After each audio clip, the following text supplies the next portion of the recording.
I was sitting in church, and the speaker began to reference the old man and the new man, who we are before and after accepting Jesus as the Savior of our life. However, the speaker made the point that those reaching for everlasting life often hold on to that man that God says we can be free from. I remember him starting to limp across the front of the room with his arms stretched out behind him as if he were pulling something. As he moves, he begins saying that so many Christians seem to drag around that old, dead man. Think about that. How nasty would that be for everyone to be dragging a dead person behind them? Why not just let him go? See, it is as if we are in handcuffs. It is as if we are cuffed to the old, dead man, and we are having to drag him around with us everywhere we go. Now, this dead man represents our past, who we used to be. It symbolizes all our selfish desires and pleasures that Scripture says we can now be free from.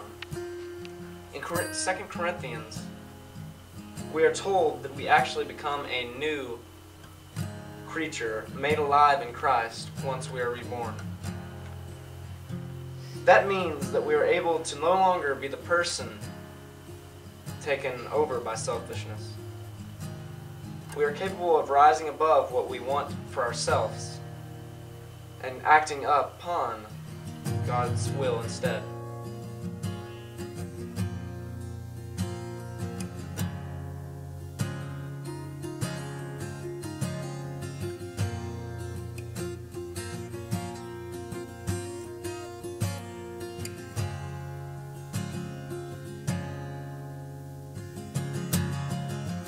We have the decision to struggle and live with the handcuffs, always attached to the old man we used to be and therefore influenced by him. Or we can release ourselves of the dead man and thrive on the plans God has for our lives and therefore giving him the glory. We cannot be completely exposed to what God can do through us unless we free ourselves of the old man. That is placing God above ourselves.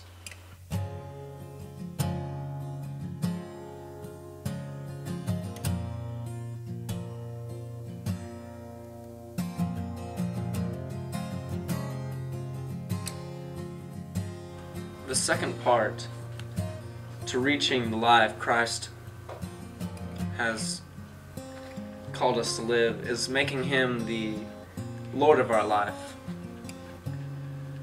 Not just the Savior of our life. With the handcuffs, we are imprisoned and can't carry out all God has planned for us. We're prisoners. We're slaves.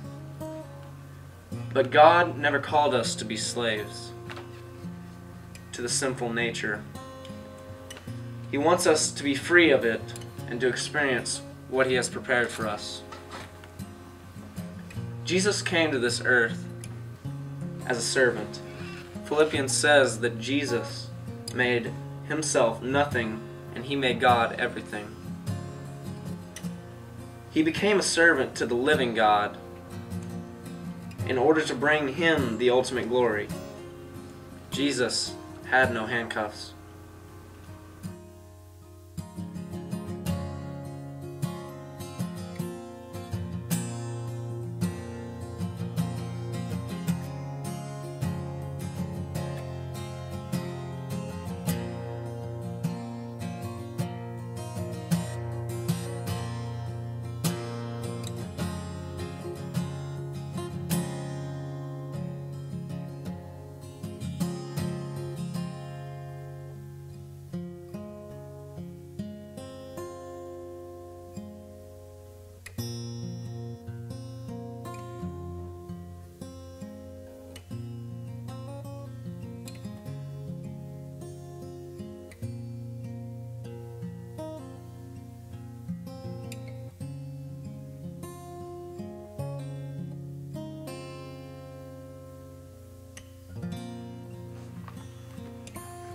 It is at the point when we essentially say, broken and ready for renewal, God, I don't want what I want anymore because I know you have better things for me. I want to live according to your plan. I want to glorify you with my life. That is when we break free from the old man and are no longer slaves. We become servants of the Almighty God the moment we decide to make ourselves nothing and Him everything. This is what Jesus meant when He said, we must deny ourselves in order to follow Him. This step is huge because it symbolizes our love for God. The realization of God's love for us produces a love within ourselves that is powerful enough to willingly kill selfishness. 1 John 4:19 says, we love because He first loved us. His everlasting love has the power to influence us in such a way that we lay down our life to find eternal life. Christ enters us, which means His love enters us. John is very clear in 1 John 4 when he says that love poured out from us unto others and around us in the evidence of our walking out of death and into life. We, the new creatures to Christ, begin to spread the love of God that is now in our hearts.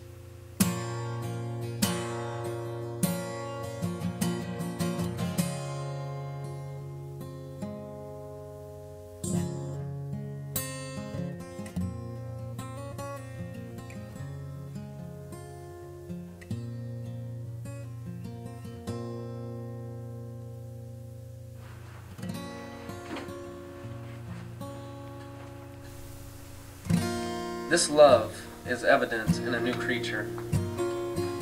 People can tell the difference. They can feel the overflow of love. Because this love is so strong and perfect, it can be communicated to someone hurting just through as little as a wave, hello, or a smile. People who don't know the love of God live in pain and restriction. God has a plan for them too. But how will they ever even notice unless someone shows them? We must surround those who don't know God with His love. Those with issues at home, problems with overcoming the past, those who struggle with addictions. They are the next step. We must show them love, everlasting love, God's love. And this is impossible when handcuffed to the old man. How can we reach out to others if we are constantly dragging along ourselves?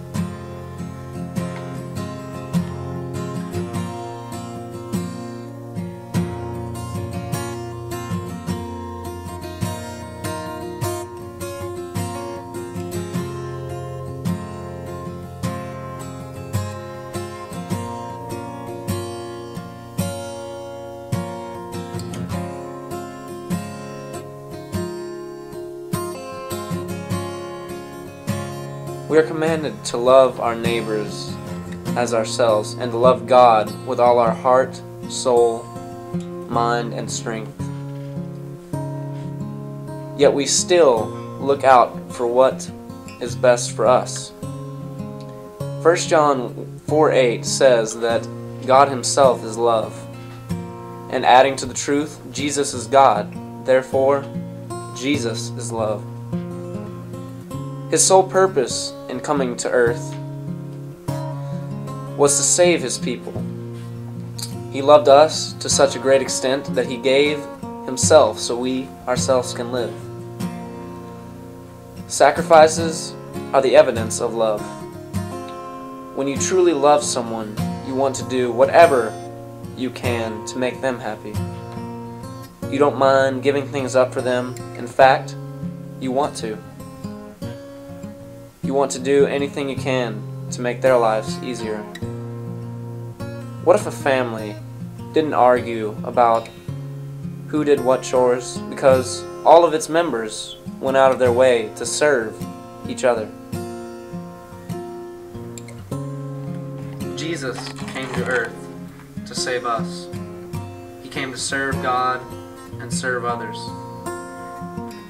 Recognizing His sacrifice and love, is it right to say we love someone when we still hold ourselves higher than they? No. Jesus loved us more than Himself, and He made it evident when He lost His life so we could find ours. Sacrifices don't have to be big things. Even if we go out of our way to do some small action or to say some little word, we can still spread the love that can penetrate apathy, pain, and even shame, and reach deep down to comfort and give peace to a broken heart.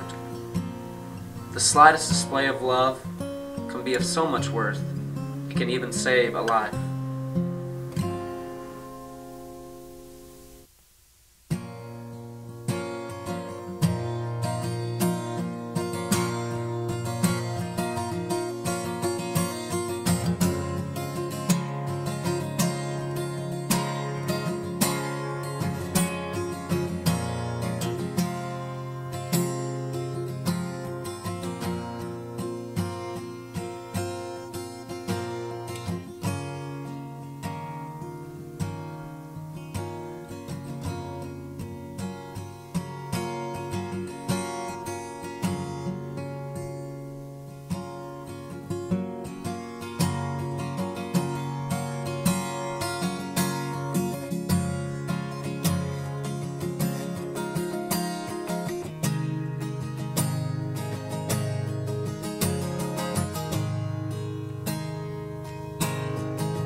May you come to see that you are a new creature with no need for handcuffs. That because of selflessness, you have the ability to change someone's life, to change a school, to change the world. May you never pass up an opportunity to speak love and to show love and to be love. May you reach out to others, for this is God's will. When you are selfless, you are the face of love.